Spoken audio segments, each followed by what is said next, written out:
Ganda. Size ng kamay ko, kung i-compare natin, yan siya oh. Ayan. Ang ganda ng disenyo niya. Very modern at saka high quality talaga yung pagkakakonstruct. Ang ganda ng mga materials na ginamit. Metal, glass, hindi basta plastic.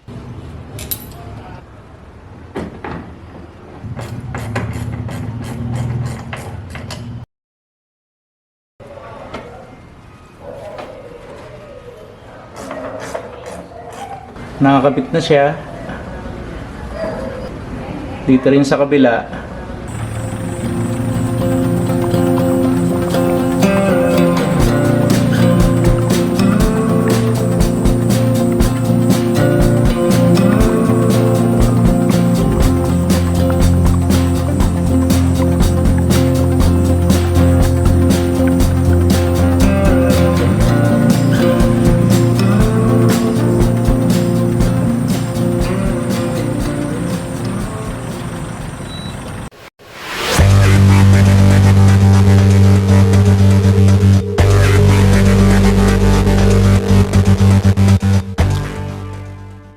Magandang araw mga kaibigan, welcome back to the channel. At para sa video po natin ngayon ay mag-unboxing tayo. Kasi po once again nagpadala po si Nobsite ng panibagong package for us to review. So ito po yung kanyang pinadala. Medyo malaki at mabigat yung box. Ang pagkakaalam ko lang nagpadala sila sa akin ng off-roading lights. Kung anong specs niya, anong itsura niya, sabay-sabay nating alamin once na nag-unboxing tayo. At ganun din, alamin ko rin saan siya pwedeng ilagay dito sa ating Nissan Navara. Pero bago po tayo magtuloy, I would just like to thank Nobsite for sponsoring our video today and also for sending me this cool t-shirt. Simulan natin at sabay-sabay nating tignan kung ano ba yung package na pinadala ng Nobsite sa akin.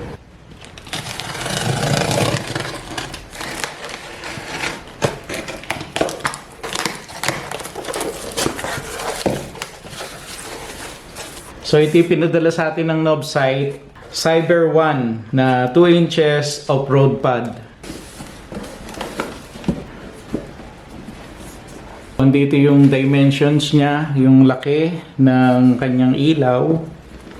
Dito, Nobsite lang nakalagay.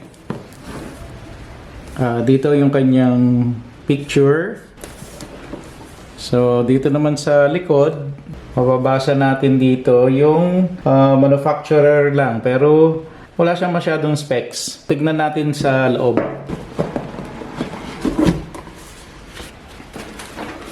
Meron siya ritong installation manual. So mamaya papakita ko kung paano ito ni-wiring at ganun din kung paano ito ini-install. Pwede sa grills, pwede sa roll bar, pero sa akin hanapan ko kung saan siya mag-fit.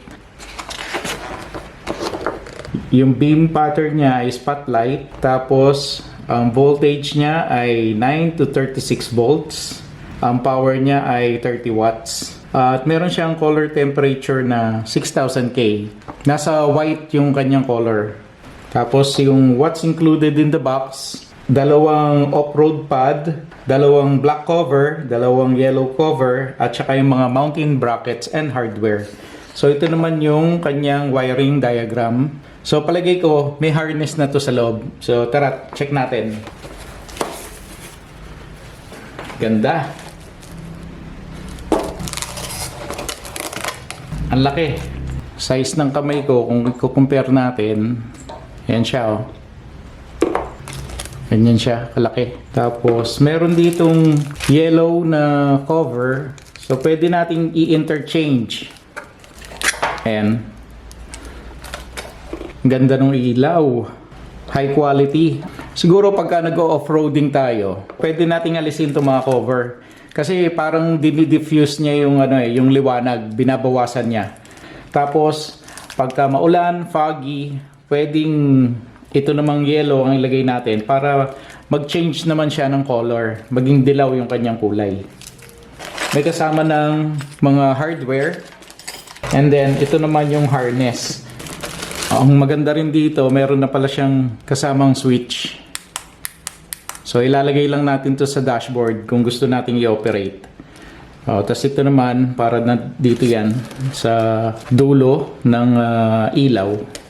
And then ito sa battery na to. May kasama na rin siyang built-in na relay. Ito. So dun sa specs niya, walang masyadong nakalagay sa box. Nakalagay lang dito high power, color temperature change kasi nga pwedeng from yellow to white, unique design, which is true naman. Ang ganda ng disenyo niya, very modern at saka high quality talaga yung pagkakakonstruct. Ang ganda ng mga materials na ginamit, metal, glass, hindi basta plastic. Okay, tapos waterproof at marami siyang fins para hindi nag-iinit ng gusto yung kanyang LED. Hahanapan ko ito ngayon ng pwesto doon sa pwedeng sa harap, sa grills ng Navara or pwede rin doon sa itaas ng kanyang roll bar. Tignan ko muna at check kung paano natin ito ikakabit. So meron na akong nakitang dalawang possible location kung saan ko pwedeng ilagay itong LED. So yung unang-una ay dito sa ibabaw ng kanyang roll bar. Dito kasi sa roll bar ko, meron talagang lagayan ng mga ilaw. So pwedeng dito ko siya ilagay. So ganito yung itsura niya pag nakakabit. Kaya lang, ang nakikita kong problema ko dito, dahil itong aking roll bar, halos konti lang ang taas niya dito sa aking roof. Kaya yung ilaw nito, for sure lang, ay dito sasayad sa kanyang roof. At kung gusto kong mag-adjust, i-tilt ko pababa. So yung lahat ng beam ko, halos dito na lang tatama sa roof. Subukan ko dun sa harap. So dito sa aking lower grill, nakapagkabit na ako dati dito ng LED. Kaya nga meron na akong mga butas dito magkabila. So kung gagamitin ko yung existing hole na ginawa ko rito,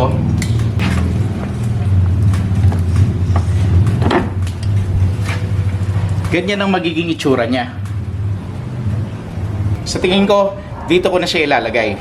Testing ko muna itong mga LED na binigay ng Novsight kung gumagana ba siya. Siya nga pala, andito pala nakalagay yung kanyang bracket. Hindi ko nakita dahil nandun sa slot sa ilalim. Ganito itsura niya pagka nakakabit sa ilaw.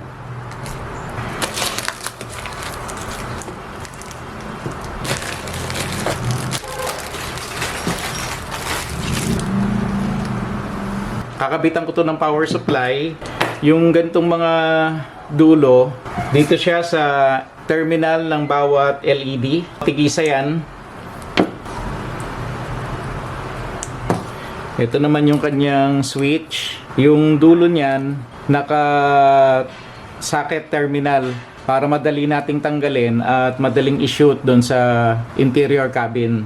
So ito ay sa positive terminal ng battery at itong black ay sa negative terminal. Kung mapapansin natin, meron din siyang fuse na 30 amps dito sa kanyang positive wire. So gamit ako ng charger converter para magkaroon ako ng 12 volt supply. Positive, clip ko sa positive. Tapos yung negative, click ko naman dito sa negative. Meron siyang maliit na LED na pula. Try nating open yung light. Kanina, sabi ko sa inyo, nung nag-unboxing tayo, parang diffuser itong black cover niya. Pero mali pala ako, nabablock niya, talagang walang ilaw na lalabas. Ayan nakabukas na yung LED natin. Ito naman yung kabila. Okay.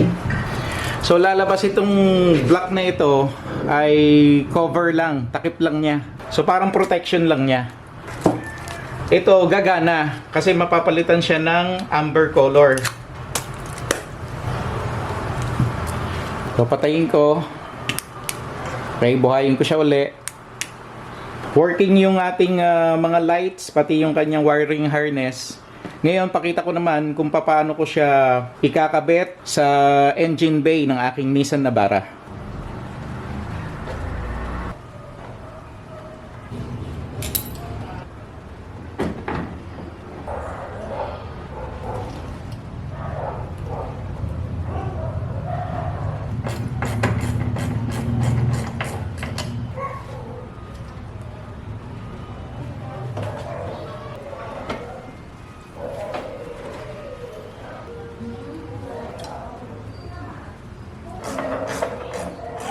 nakakabit na siya. Dito rin sa kabila.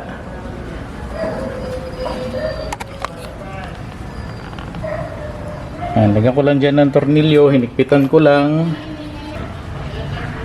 Tinanggal ko muna tong kanyang switch. So mamaya ko lang ikakabit to. Hahanap ako ng butas kung saan ko to maipapasok papunta dun sa dashboard sa loob.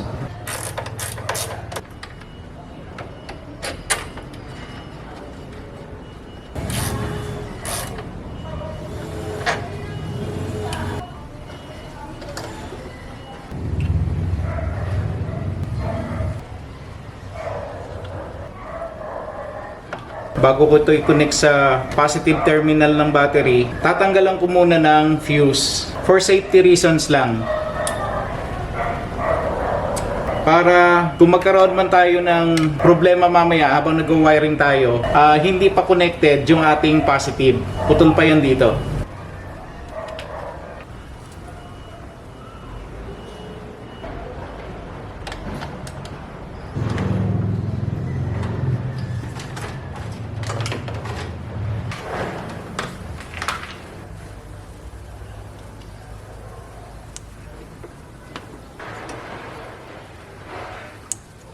Ngayon, iayos ko na lang yung wiring neto. Kinable tie ko lang itong mga wires na yan. Kahit yung mga sinuot ko rito, naka-cable tie lang yan. Para organize sila. Tapos, ganun din itong mga excess na to. Naka-fix lang siya dyan ng cable tie. At yung mga terminal socket niya, kinable tie ko rin dito. Para at least hindi sila nakalaylay dito sa ilalim. Tapos, update lang pala ako dun sa LED, yung tinornilyo natin.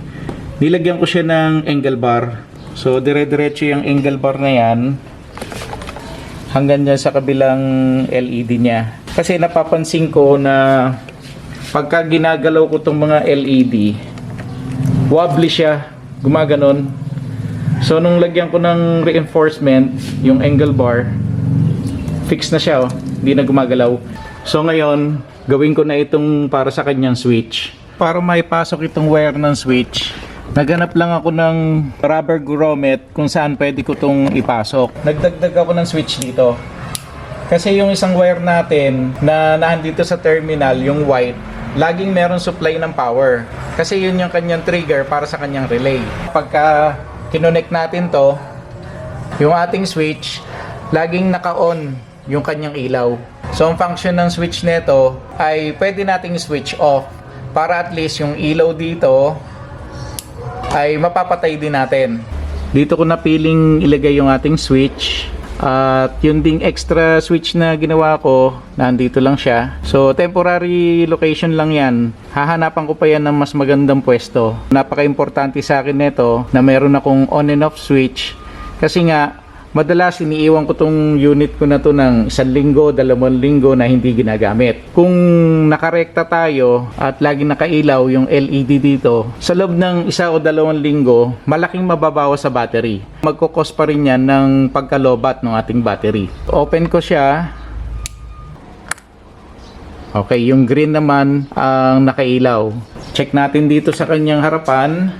Yung mga cover na yan ay nagsiserve as blackout cover niya. Open natin.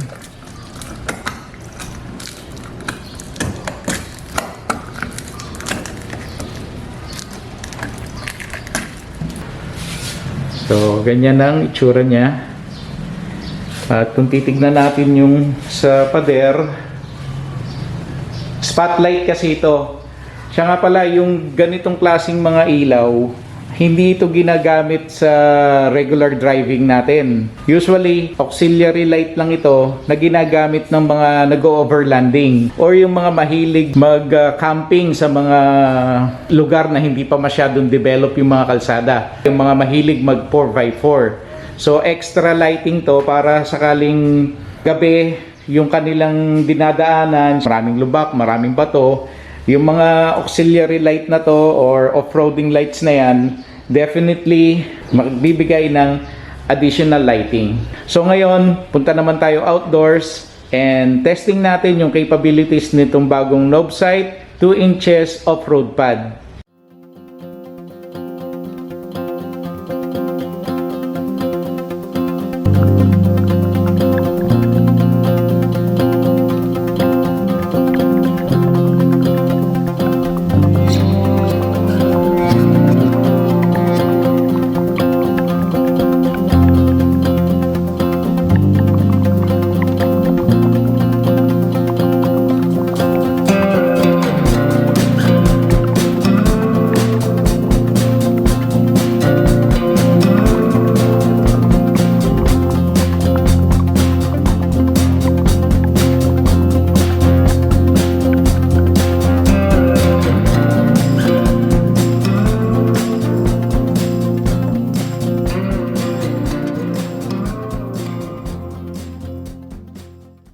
So ngayon nandito tayo sa Zambales para i-testing ko yung performance ng ating knob sight.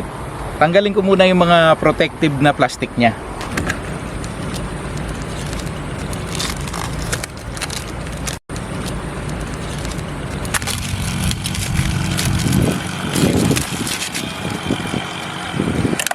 So pagka hindi natin ginagamit, naka-cover lang siya. Pero alisin ko yan kasi nga hintayin kong gumabi at mag-testing tayo. So testing na natin itong Cyber 1 ng knob sight.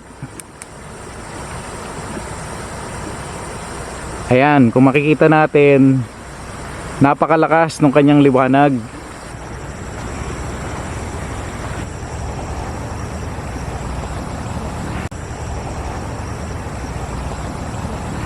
At yung layo niyan hanggang doon sa dulo, kung i-estimate ko, more than 400 meters yan hanggang doon sa dulo, doon sa may paanan ng bundok.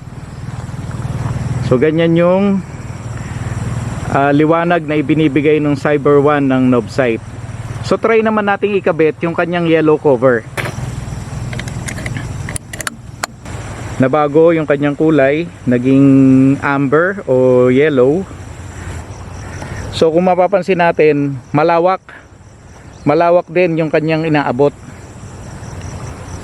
Tapos yung layo naman, the same. Kung ano yung naabot niya kanina nung white lang yung kulay niya, yun din ang naabot ng yellow. Kaya lang since dilaw nga siya, hindi ganong ka-clear pag tinitignan natin. So ngayon, try kong i-combine yan dun sa aking fog light at yung aking knob sight na N60 na headlight. So ito yung aking fog lights. So kung mapapansin natin, sa fog lights pa lang, parang tinalo niya na yung color yellow. Tapos ito naman yung ating knob sight N60 na headlight.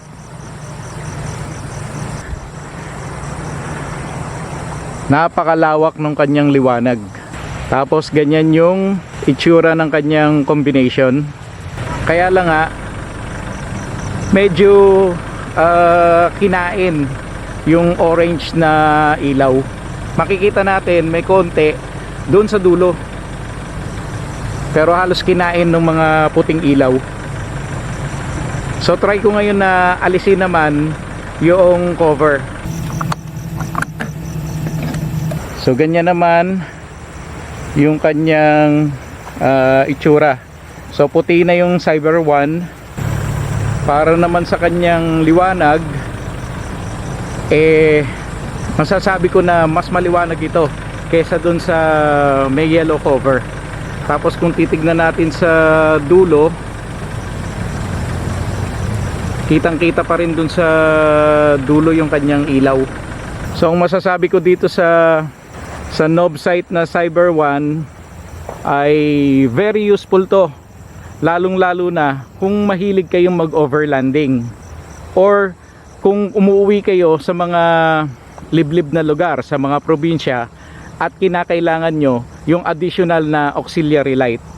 So sa tingin ko ay masasatisfy kayo sa liwanag nito.